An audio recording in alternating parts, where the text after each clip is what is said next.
सुप्रभात। मैं हूं जगेंद्र राणा। आज की हमारी आध्यात्मिक चर्चा का विषय है पवित्रता। पवित्रता, हृदय पवित्र बना रहे, इसके लिए सभी को सतत प्रयत्न करते रहना चाहिए। मन और हृदय का चोली दामन का साथ है।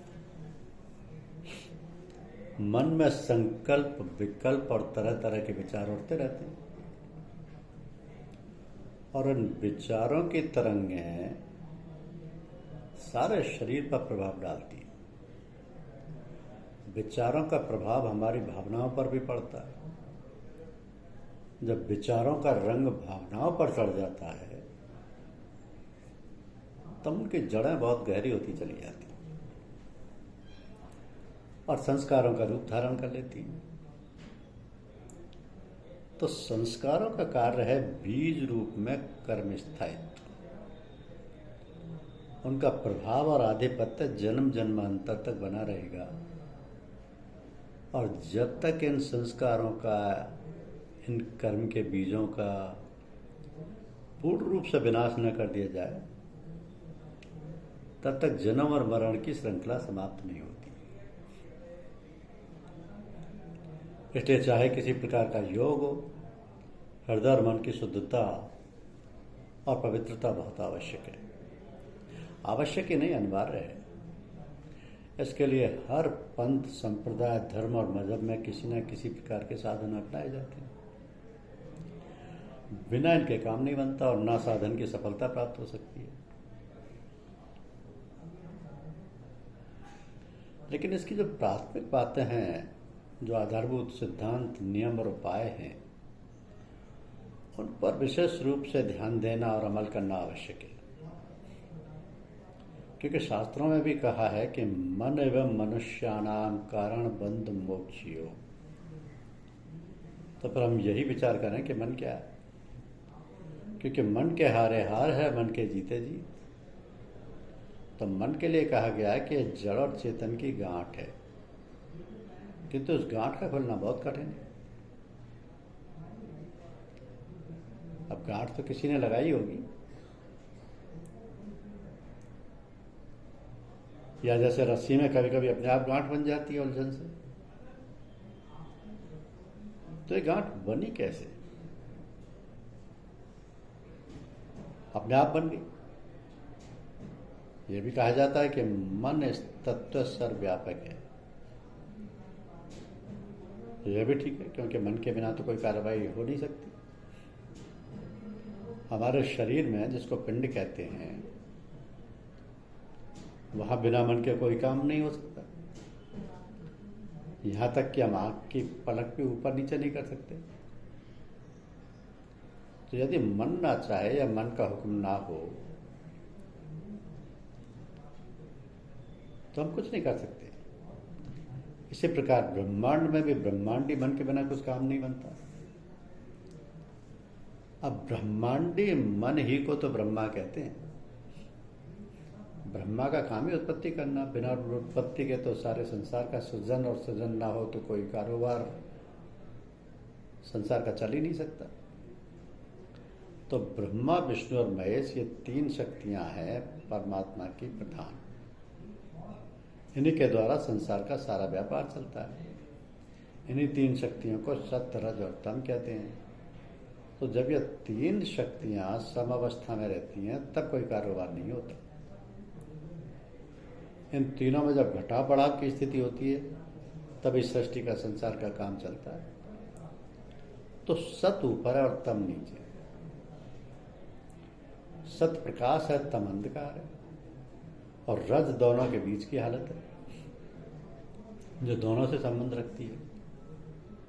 तो सत पॉजिटिव है, तम नेगेटिव है, और पॉजिटिव और नेगेटिव जब मिलते हैं तभी हरकत होती है, कारोबार होने लगता है। तो तात्पर्य यह निकला कि रज की उत्पत्ति दोनों के मिलने से हुई, अर्थात इसकी अपनी कोई सत्ता नहीं। अर्थात इसकी अपनी कोई सत्ता नहीं, इसलिए उसे मृषा कह दिया। इस मन की भी स्थूल, सूक्ष्म और कारण अवस्था होती है। तो ये मन जब ऊपर से अर्थात सत से संबंध रखता है तब सात्विक वृत्तियां उदय होती हैं और सात्विक कार्य होते हैं, और जब दोनों में तालमेल बराबर रहता है तो सारे काम यथायोग्य होते रहते हैं। जैसे दोनों पहिए एक से हों तो गाड़ी ठीक चलेगी, जब पहियों में असामंजस्य हो जाएगा तो गाड़ी ठीक नहीं चलेगी। इसलिए गीता में कहा गया है कि हमार युक्त हार विहार ठीक होना चाहिए, हमारा युक्त हार विहार ठीक होना चाहिए, अर्थात आहार और विहार ठीक और युक्त होने चाहिए। आहार माने भोजन, भोजन से तात्पर्य शरीर पोषण के लिए हमारा खान पान जरूरत के मुताबिक हो, न इतना अधिक खाएं पिए कि आलस्य और कोई काम ना कर सकें, और न इतना कम खाएं कि खाने की इच्छा बनी रहे। तो ऐसा भोजन करें जो हमारे स्वास्थ्य के लिए हितकर। इसी प्रकार शारीरिक सारे कार्य व्यापार भी नियमित और संयमित हों। जैसे व्यायाम इतना अधिक ना करे कि शरीर इतना थक जाए कि कोई कार्य ना कर सके, और न इतना कम करें कि आलस्य और जड़ता ही दूर ना हो। इसी प्रकार सारे काम होते रहे। तो कहने का तात्पर्य यह हुआ कि हमें अपने मन को ही ठीक रखना या ट्रेन करना है। इस मन को ही ट्रेन करने के लिए इतने बड़े योग दर्शन की रचना की गई, जिसका पहला ही सूत्र है कि योगश्चित वृत्ति निरोध है।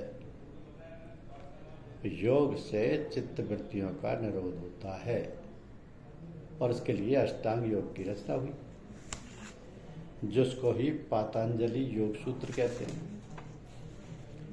और ये 8 यंग हैं इसके: यम, नियम, आसन, प्राणायाम, प्रत्याहार, धारणा, ध्यान और समाधि। तो अष्टांग योग के विषय में प्राय सभी लोग सुनते हैं और जानते हैं, प्राय लोग सुन के घबरा भी जाते हैं कि ये बड़ा कठिन है। अब कठिन तो सभी बातें होती हैं, किंतु जब जानने वाले के पास, जिनको मास्टर और गुरु कहते हैं, हम जाते हैं और वो समझाते हैं और उनके समझाए हुए बतलाए उपायों और तरीकों से हम काम करते हैं, तो यह सब बहुत आसान हो जाता है। और तो सभी लोगों को केवल सुनकर यह धारणा नहीं बनानी चाहिए कि कठिन है या हमारे बस की बात ही नहीं, बल्कि जानकर गुरु को तलाश करना चाहिए, तब तो कठिन भी आसान हो जाता है। कठिन भी स्वतः ही आसान हो जाता है। तो जब हमारा मन कहीं और होता है, तब आंखें खुली रहते हुए भी बाहरी वस्तु दिखाई नहीं देती।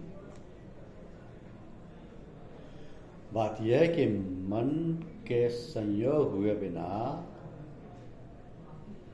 हमारी इंद्रियां बेकार रहती हैं। अब मन है क्या? वासनाओं का पुतला, संकल्प विकल्प करने का साधन। जब मन कहीं किसी इच्छा और विषय में लगा होता है, तब हमारी बाह्य इंद्रियां कुछ काम नहीं कर सकती। जब मन का संकल्प होगा, इच्छा होगी, तभी सारी इंद्रियां काम करेंगी। तो हमारे अंदर चेतना काम करती है। जब तक चेतना का प्रसार शरीर से रहता है, सभी अंग प्रत्यंग कार्यरत रहते हैं, तथा जहां जहां से चेतना सिमट जाती है, अंग काम नहीं कर पाते। चेतना भी विद्युत शक्ति की तरह सर्वव्यापक है, और सर्वव्यापक सत्ता को ही हम ईश्वर या परमेश्वर कहते हैं। विद्युत शक्ति को प्रयोग में लाने के लिए पहले पावर हाउस बनाते हैं, फिर वहां से बिजली के तार स्थान स्थान पर पहुंचाते हैं। अब जिस स्थान पर कनेक्शन देते हैं वहां पर मीटर लगाते हैं। उस मीटर से भिन्न भिन्न स्थानों पर तार ले जाकर स्विच लगाते हैं। स्विच जब चाहे ऑन कर लें और जब चाहे ऑफ कर दें। इसी प्रकार हमारे शरीर रूपी कारखाने में मन रूपी स्विच है। अब यह मन है क्या? जड़ चेतन ही ग्रंथि पर गई, यद्यपि मृषा छूटत कठिनाई। हमारी चेतना की धार जहां जहां प्रभावित होती है वहीं वहीं अंग चेत जाते हैं। यूं कहें कि वही वही अंग चेत जाते हैं, जागृत हो जाते हैं, काम में लग जाते हैं। अब इस चेतना का संबंध मन ही के द्वारा होता है। हमारी आत्मा चेतन है, शरीर जड़ है। जैसे विद्युत प्रवाहित होने पर भी यदि बल्ब खराब है तो रोशनी नहीं होगी, इसी प्रकार यदि हमारे शरीर का कोई अंग खराब हो तो उस जगह स्विच ऑन होने पर भी मन का, इच्छा का, उधर ख्याल होने पर भी चेतना का प्रसार नहीं होगा और वह अंग बेकार हो जाएगा। और यदि बल्ब ठीक है और स्विच ऑफ है तो भी रोशनी नहीं होगी। इसलिए असली दृष्टि हुई हमारी चेतना। हमारा शरीर एक कारखाना है, मस्तिष्क पावर हाउस। विभिन्न प्रकार की नस नाड़ियां, बिजली के तार का पसारा और मन है, मन ही स्विच।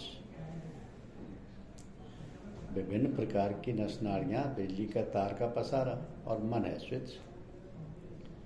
जो चेतना या करंट अथवा धार सीधे सीधे आत्मा से आ रही है, इसमें कोई मिलावट ख्यालों की या विचारों की या वासनाओं की नहीं होती। वो अंतर्दृष्टि कहलाती है, दिव्य दृष्टि कहलाती है। जैसे यदि बल्ब रंगीन है तो प्रकाश भी रंगीन होगा, बल्ब का रंग होगा वैसा ही प्रकाश भी होगा। अब इसी प्रकार जिस तरह की हमारी वासना होंगी वैसी ही हमारी दृष्टि होगी। किंतु अंतर से जो दृष्टि आ रही है वो तो शुद्ध अमलिन है अथवा दिव्य है, पवित्र है। शुद्ध अमलिन जो है वो तो दिव्य है, पवित्र है। तो संसार के जो विषय काम, क्रोध, लोभ, मोह, मद और मत्सर हैं, इनका संयोग जब मन से हो जाता है तब हमारा मन, हमारे संकल्प, हमारी इच्छाएं दूषित हो जाती हैं। इन काम, क्रोध आदि के अलग अलग रंग होते हैं और जब हमारी चेतना की धार चलती है तब ये रंग उसमें मिलकर ही हमारी वासना को दूषित कर देते हैं। तो इच्छा एवं वासना में बहुत अंतर है। इच्छा तो करंट है और वासना रंग है। तो इच्छा में जब वासना का रंग चढ़ जाता है तब वो मलिन हो जाती है और फिर उसी प्रकार की दृष्टि हो जाती है। सारे कार्य और शरीर के व्यवहार उन्हीं मलिन वासनाओं के सम्मिश्रण से दूषित हो जाते हैं। तदनुसार कर्म रूपी जाल फैलने लगता है। जैसे मकड़ी अपने मुख से निकलकर जाला बनाती है, मकड़ी अपने मुख से निकालकर जाला बनाती है, उसी प्रकार हमारी वासनाओं का मनमोहक जाल बनकर हमारे चारों ओर लिपट जाता है।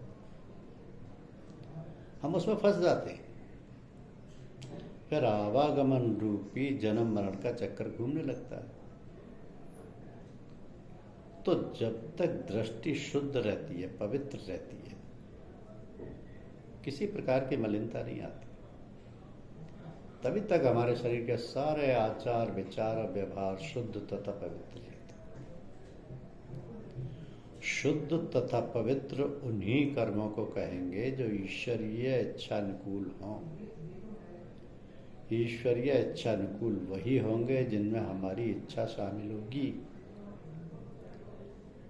इसकी पहचान यह है कि उससे हमें सुख और दुख नहीं व्यापेगा, हानि लाभ आदि का प्रभाव नहीं होगा, कि वह तो ईश्वर प्रेरित कार्य है। जब हमारी इच्छा और वासना कुछ नहीं है, तब सुख दुख हानि लाभ का प्रश्न ही नहीं उठता। तो जब इच्छा और वासना नहीं रहती तब हमारी दृष्टि निर्मल रहती है। दृष्टि निर्मल रहने पर हमें दूर दूर तक स्पष्ट दिखाई देता है तथा भूत भविष्य वर्तमान का कोई व्यवधान नहीं रहता। इसी को दिव्य दृष्टि कहते हैं। यही चेतना की धार है, शुद्ध निर्मल और पवित्र। धन्यवाद।